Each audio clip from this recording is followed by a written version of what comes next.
We just change all the time. Everything is constantly in motion and constantly changing. And yet there's something about existence where existence wants to stay existing as it is from moment to moment. So a proton wants to continue being a proton. Jason wants to continue being what he recognizes as Jason in the next moment. So even before we get to personal psychology, the nature of the world is that it won't budge. And we have to notice that, because when we meet resistance, we have to not be afraid of it. Mm-hmm. We have to not be concerned that it's all ours psychologically, that Sure. we are responsible for not being better or whatever, or getting what we want or whatever. But there's going to be a natural moment of resistance because it's the nature of the world.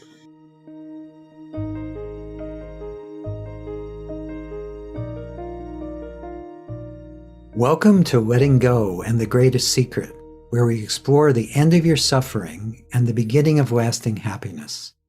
I'm Hale Dwoskin, and today I'll be speaking with Jason Shulman. Jason Shulman is an American spiritual teacher whose original work springs from his Judaic and Buddhist background. He is the founder of a Society of Souls, the School of Nondual Healing and Awakening, based in the United States and the Netherlands. There he teaches the distinctive body of non-dual work he has developed to awaken the human spirit, non-dual healing and personal movement, and the work of the return.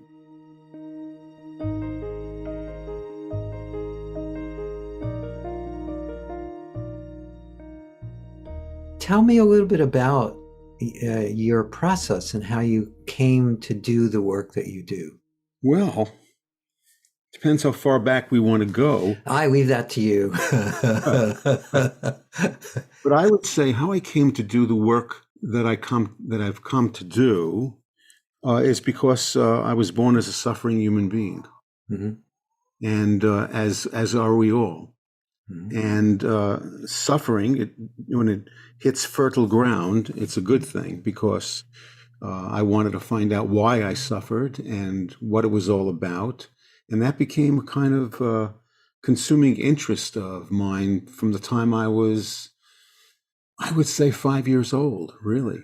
Mm. I really just wanted to know why I was here and what life and death were about and so on. So by the time I was 17, I was a Zen student. And then that went on. My spiritual search went on, both psychologically and spiritually, for many years. And then in my late 20s, 30s, very early 30s, I got very ill with a mysterious illness that nobody knew what it was at that point. Mm-hmm. So I was never really treated properly. And through that, got into healing. And they found out, by the way, it was Lyme disease. Mm. It was a terrible ordeal for me. And so then I added to my spiritual life the concept of healing, of improving, of getting better, of healing illness and so on. And I became a healer. But with my backgrounds in Buddhism and my birth in Judaism and being interested in Kabbalah, the mystical arm of Judaism, mm-hmm. I started creating my own work, which eventually brought the foundation of our school, a Society of Souls. And people started studying with me. I had no intention, Hale, I have to tell you, I had no intention ever of being a spiritual teacher or being a healer, let alone having an organization and a foundation and so on. It was not in the cards for me, but it was in someone else's deck. Yeah. We plan and God laughs. Yeah. I guess he chuckles a lot then, because a lot of us can't help but make plans every day. So all of that went on, and my work became very involved with trying to understand two threads in myself. Uh-huh. One was the deistic path, like Mhm. Judaism, Catholicism, or Islam, where God and we are separate, and we have to find out what God wants of us, and try to do that, and to follow a path of blessing and openness to the Sure. divine, and so on. And the other path was my Zen path, which didn't deal with any of those things, Right. seemingly. Yes. And I alternated in my need for each one of them. The personal self, the guy who would get into trouble one way or the other, needed a force outside of myself, Yes. bigger than myself, to be able to guide me and heal me and so on. And then this other part, which was kind of an explorer of consciousness, loved sitting Zen and meditating and just feeling the web of connection that arose from that kind of work. And I knew instinctively, as most of us do, that these two things must meet. They Mhm. must be the same on some level. And a lot of my early work was in reconciling those two paths until I understood the unity of both of them. Mhm. At which point the school was a going concern. We have classes in Copenhagen and Dubai and New York City. And of course, most of this stuff is online right now. Sure. And I became interested also in how I've always had a practical frame of mind. Mhm. I was very interested in how does this work actually change our daily life? How does Yes. it change my relationship with my wife, with Yes. my child? How does it help me resolve conflict in myself or with other people or other organizations? Mhm. So through that, and through meeting with people who were my mentors and listening to them and having conversations about world situations and so on, I came to a point where I really wanted to develop a way that was commensurate with what I understood about reality, and to make it down to earth and practical so that we could actually use it to do those healing things that I felt so strongly about. Sure. So tell me a little bit about the process that well, whatever you can share. I know you wrote a whole book about it. Okay, I'll be happy to do that. Yeah. So. So maybe I can get into it in this way. I had a wonderful man who became a mentor to me. His name was Zalman Schachter Shalomi, and Mhm. he was a Hasidic rabbi originally, and then created the whole concept of Jewish renewal. He was a very important figure. Anyway, I was having lunch with him one day with my wife in Colorado. I had flown out to have lunch with him. Uh-huh. That's how important he was to me. And he said, the world situation is so terrible. Maybe we should have a group of rishis who will guide the world in healing. Mhm. Rishis being the Sanskrit word for enlightened beings who, know something, know a thing. Right. Right.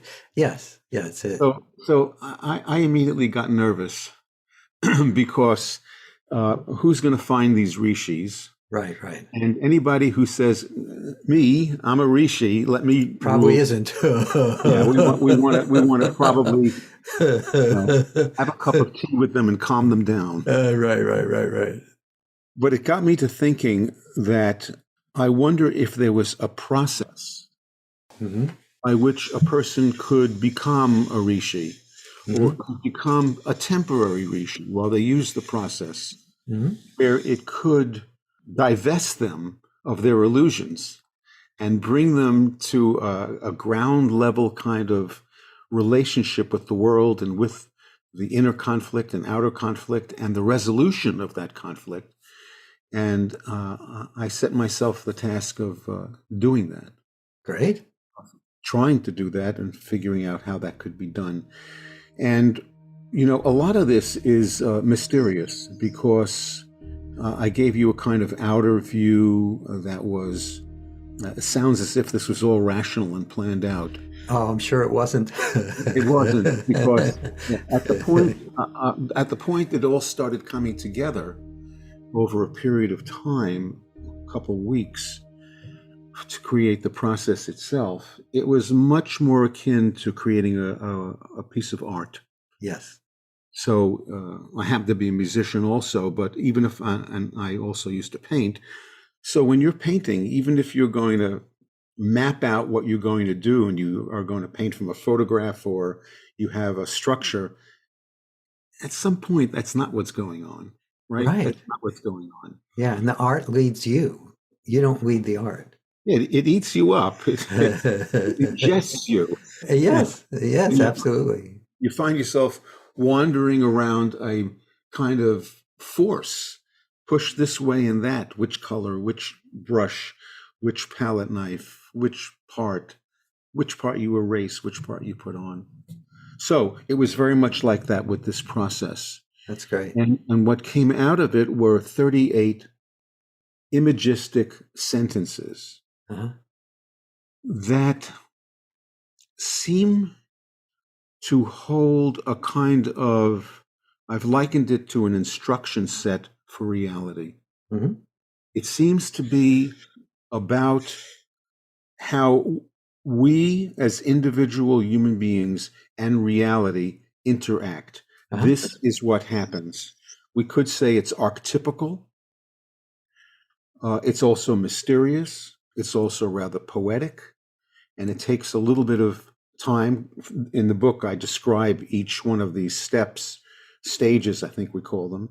And no, steps in this book, steps of how to use them. And as you do these very short meditations with them, they lead you to the next one and the next one and the next one. And really have helped people enormously to resolve inner conflicts and outer conflicts. And people are taking it in ways that I never imagined. They're using it with kids who don't even understand the sentences. The sentences, yeah. There's something inherent about them that seems to come through. So I'm happy just to have created it and let it go, so that other people can work with it and let it unfold. Yeah, that's beautiful. Yeah, yeah. Don't you find that when you do this type of work, again, I've been very fortunate to have been involved in the work that I do since 1976. Mm-hmm. And what I found through the years is that it evolved itself. Mm-hmm. It was definitely art as opposed to science, although it was duplicatable. Right. I love that you said that. Just to interject for a second. Yeah, sure. I've always loved duplicatable things. Yes, yes. That's so important, that it's not just a piece of charismatic light that comes that nobody else can duplicate. Right, right. Well, but there's nothing wrong with that either, except that. Right. But again, I think we have a similarity in that we both wanted to create something that would be do it yourself. That's right. That it wouldn't create a sense of dependence, or the person has to come to you to get it done. They can discover this within themselves, and Right. And it feels to me, when that's all that's going on, is that it's just, there's the body mind is just the vehicle. It's not I'm doing anything. Doesn't it feel that way to you too? Not exactly. How does it feel? Well, in my perspective, it's a co-creation. Oh, okay. The I needs to be healed, so it's a good partner. So the ego, for instance, which most of us, all of us, have an unhealed ego, and therefore a problematic ego. As that ego is healing, it becomes a thing of beauty and a perfect vehicle to be in a marriage, so to speak, with the cosmos. Uh-huh. So the universe loves the individual, and the individual ends up loving the universe. And you have both of those coming together in this creative synergy. Oh, So, that's beautiful. Yeah. which is why, part of our work and part of what this process does is to begin to heal that unhealed ego so that it's a good partner, a reliable partner for reality instead of just being an egocentric idiot. Excuse the expression. Yeah, well, we're hard on ourselves. To the We degree are. that We we're are. identified as a person, we're hard on ourselves. Yeah. It comes with the territory. Absolutely. Yeah. So That's can you share anything from the book that people can take with them? Is there maybe a starting sentence or sure. again, with these interviews, what I always like to do, if there is something that the person I'm speaking to can share that people can then take with them and use, whether or not they ever pursue your work, that would be wonderful. Sure, I'd be happy to do that. That'd be great. And I'd be interested in hearing your reaction to it too, Sure. because I think because even in this short meeting that we're having right now, I see a lot of common points of perspective that you and I have. Yes. I'm sure there are differences as well. Of course, of course. So it'd be very interesting for me to talk about that. So, for instance, the very first step is a very unusual one. Its language is unusual, and I'm going to kind of open it up and tell you why it's there. Okay, sure. Or why it put itself there. Sure. To put it the other way. So the first thing people do in working with the non-dual process for conflict resolution is you write down a question or a desire. So maybe the desire is, I want to live in Seattle, and that's my passion, and I have to go there. Then we have a process called bracketing, which precedes all of these steps, where you kind of intimately look at that sentence and say, is that really what I'm asking? Yes. Is that a good thing? Like, I want my political party to win because I'm sure that we're right. Yes. Say, well, if they win, what happens with the people who are going to be, are those the best people? You start letting yourself doubt your own question, and the question morphs and changes until you feel settled with what the question is. So there's immediately a process where we don't take our own desire, our own question at face value. We already kind of like go, all right, well, is this going to work? Is this the right thing for me to want? Yes. Then we start with the steps once we get the question or desire. First, the barrier of earth, excuse me, I'm reading my own work wrong. First, the barrier of angry earth plane vectors. Now, a lot of the language is not like that at all, but this first step is kind of scientific in a way. First, the barrier of angry earth plane vectors. What that means when we unroll that is that even before we begin trying to change ourselves or change a situation, we're going to encounter an aspect of reality that we need to take notice of, which is that reality does not want to change. This is very interesting because, on the other hand, all reality is change. We just change all the time. Everything is constantly in motion and constantly changing. And yet there's something about existence where existence wants to stay existing as it is from moment to moment. So a proton wants to continue being a proton. Jason wants to continue being what he recognizes as Jason in the next moment. So even before we get to personal psychology, the nature of the world is that it won't budge. And we have to notice that because when we meet resistance, we have to not be afraid of it.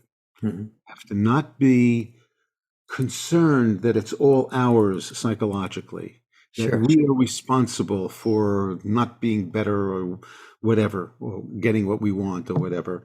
But there's going to be a natural moment of resistance because it's the nature of the world.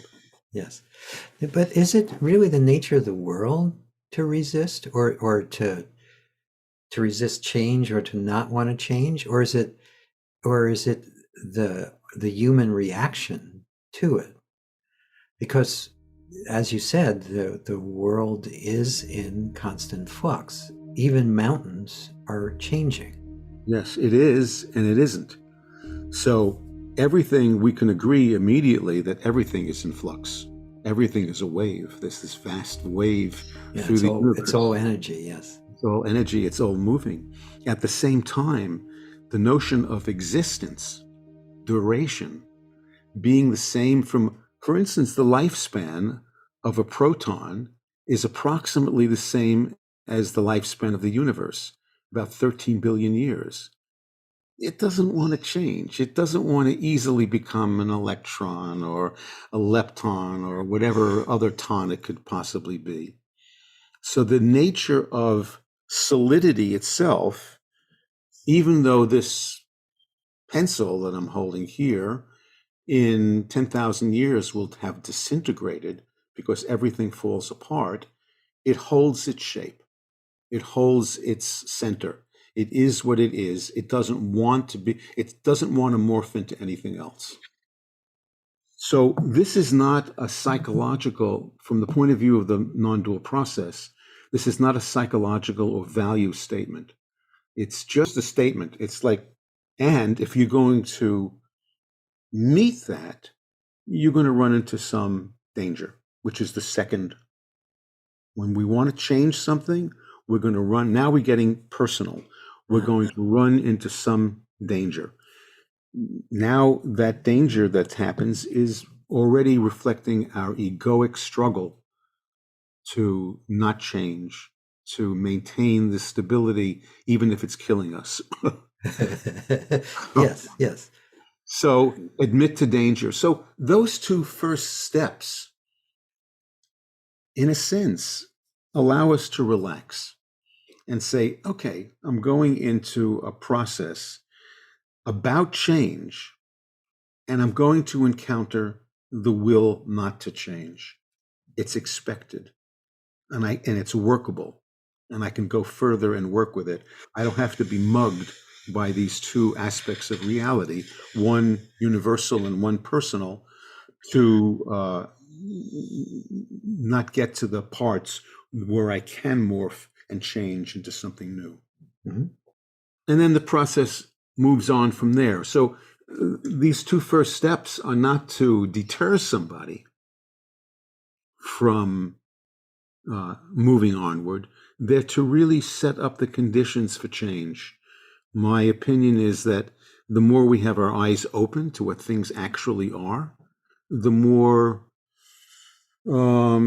agency we have of being able to change. We don't want to start from fantasy. We want to start from reality and continue with reality if we possibly can. Well, that's a good aspiration. Wow. Don't you try every day to do that? Well, to some degree, yes, but on another degree, what I've noticed is the less that there is this sense of a personal center, the less there's a need for that knowingness. The two go together. Yes. And then what's left behind is this sense of just an openness to whatever's apparently happening as it's apparently happening, and the need to exert agency over it or to fix it or control it naturally seems to drop away. And there's a harmony and cooperation between whatever's apparently happening and the body mind. When that's honestly come by, I agree. I think the way I would interpret that from my work is that the ego, when it is unhealed, is troublesome and separate. When it's healed, it's like, I've said this before, but it's a good metaphor. If my thumb has a cut, I notice my thumb. It's separate in some way. When the cut is healed, I just use my hand. I Mhm. don't think about it. I don't reflect upon my hand. Yes, yes, yes. It's the same thing with the ego from a point of view of our work. When it's unhealed, it has a cut and it stands separately, and we have an overly developed sense of separate self, Yes, overly developed sense of needing to protect the territory of our will and our separate self.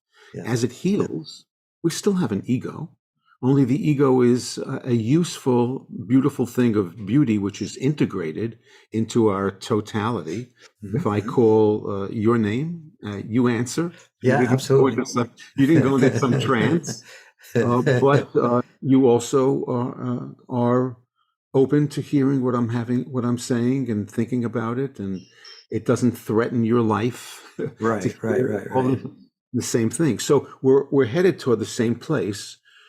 Oh, Uh, absolutely. Yeah. I pay a lot of attention to the pitfalls along the way, so that people don't come to having less of a sense of self with misconstrued ideas about what that means. Yes, because we have, as long as there's a sense of a personal center, there's a conceptual framework that's part of that, and there's a lot of misconstruing in that. So we want to heal those misconceptions, and then Yes, my experience is as we do that, this sense of a entirely separate self melts and is subdued. But I also should, but in truth in advertising here, I'm a friend of individuality. uh-huh. I'm a friend of this stone looking different than this stone and having Yes, its own soul. And meeting you with your experience and all the work you've done since the 70s is you're a different person than I am. You're a different life than I do. And each one of these things co-arises with the universal for me. yes, yes. So, the Well, they're not in any way in conflict. right. They're things of beauty for me. The individual self, the relative world, the absolute world, um, codependently arising.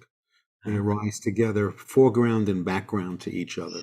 mhm. So there's nothing to protect yourself from, whether Yes, it's a personal self or a reduced sense of personal self. It's a matter of the basic defensiveness that human beings have uh, when they're overly identified with separateness, or one way or the other. Another problem is people who are overly identified with the universal.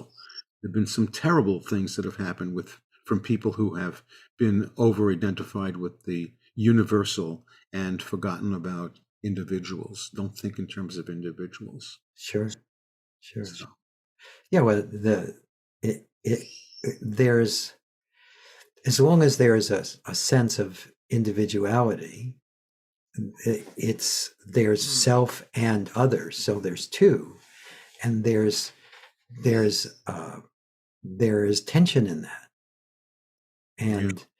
and as that dissolves, so does the tension, or vice versa. As the tension dissolves, again, we're agreeing on some level, because again, I don't know what you know about the Sedona method, and Don't know but too much, actually. but it was developed originally by a man named Lester Levinson, who was sent home to die from a second coronary, and decided to go back to the lab within himself to find a solution. And he lived another 42 years after the doctors gave him that death sentence. And what he discovered is that we all have the ability to let go of whatever it is inside of us that's causing the inner conflicts and the constriction and the apparent problems and all of it. And it's something that you can use with yourself to just simply dissolve all that excess baggage that we identify with and think we need to carry around with ourselves. And in doing that, things just seem to, it's very practical. It's very done eyes open in life. And when people engage in it, their lives transform radically for the better. I just ordered a copy of your book. Since I Well, wasn't so familiar with it, I just did a few minutes of reading. I said, this is pretty interesting. I think I'll get a copy. So, good. the way I would rephrase that, just so that it's in my language, Oh, go right ahead. Sure. all of those extraneous things that the Sedona process, from what I'm getting very quickly, of course, Yes. just on a first thinking, those are the unhealed ego. Yeah. That's What how you would. remains Yes. yeah, that's how I would put it. What remains is still a separate self, but it's not a separate self that stands in opposition. It's a separate self that stands as a location where the universe can appreciate itself.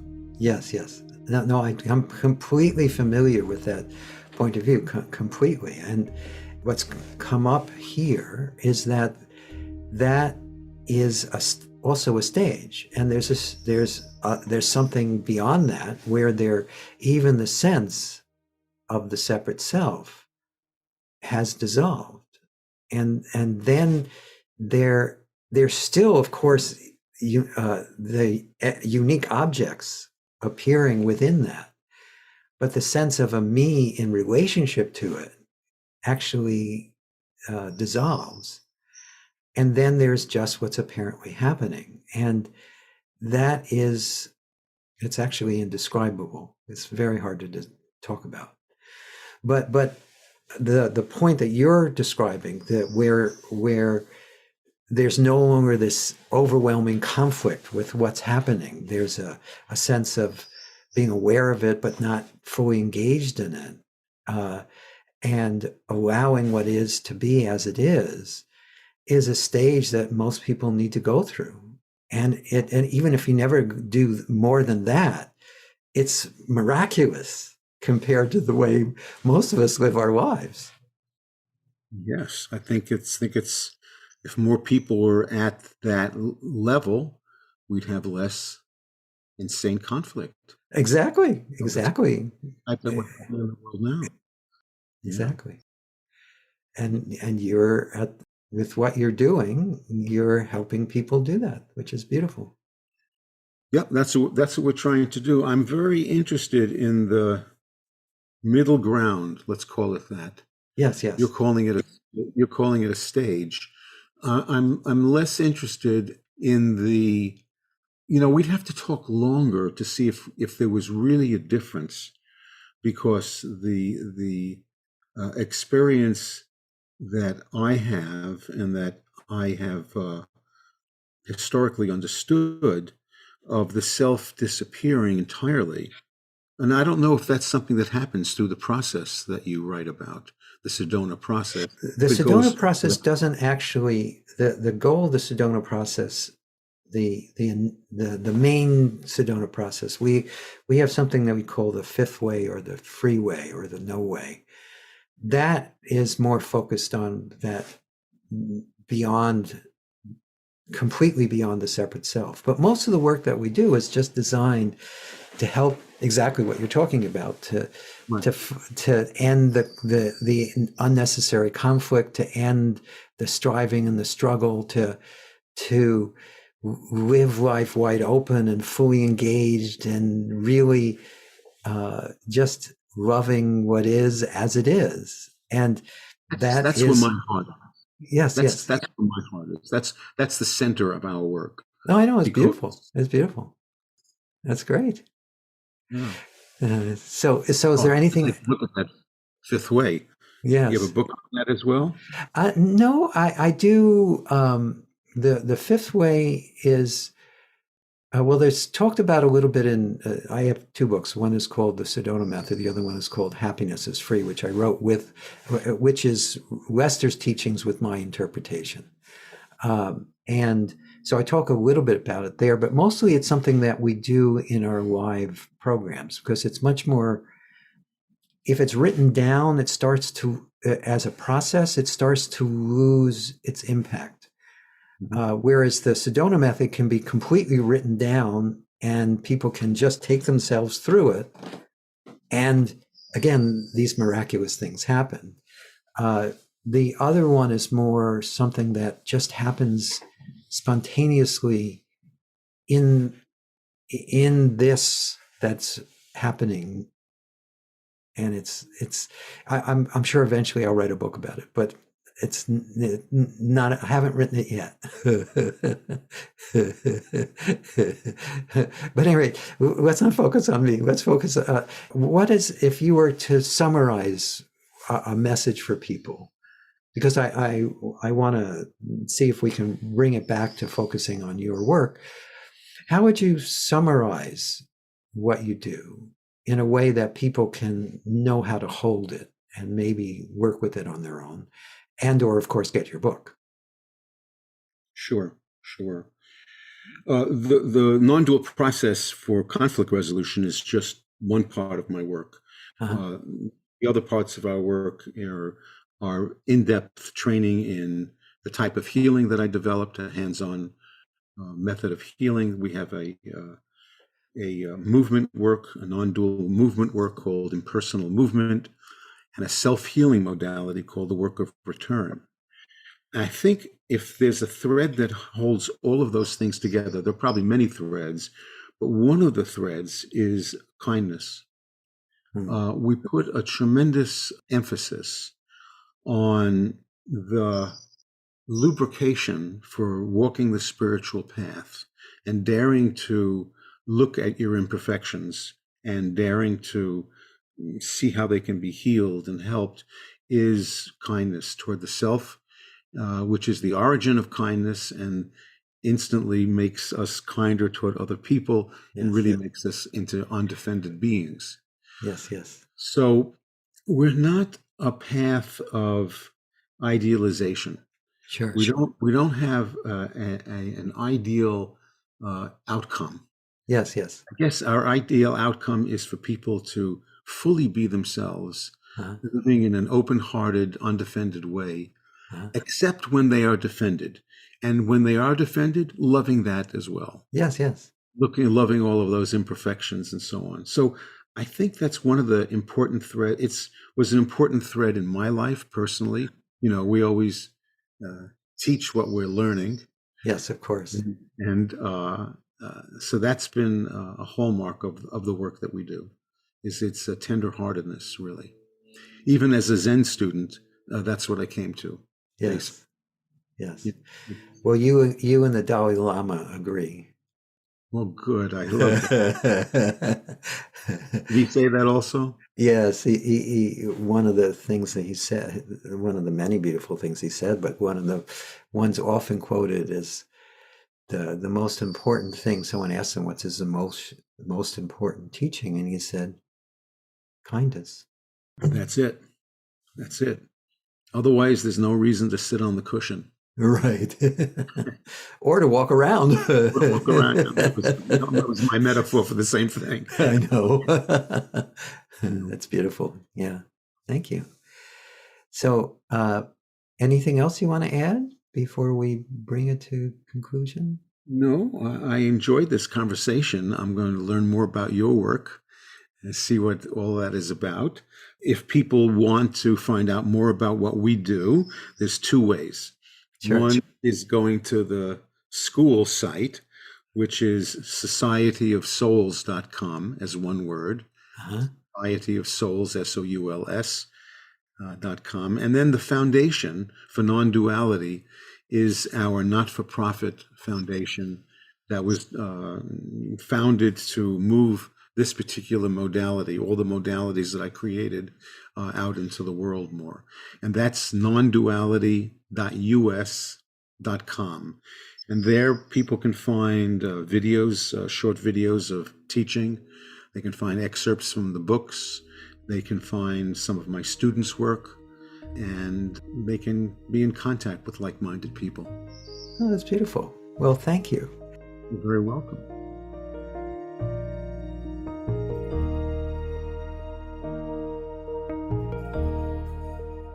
I hope you enjoyed our conversation with Jason Shulman.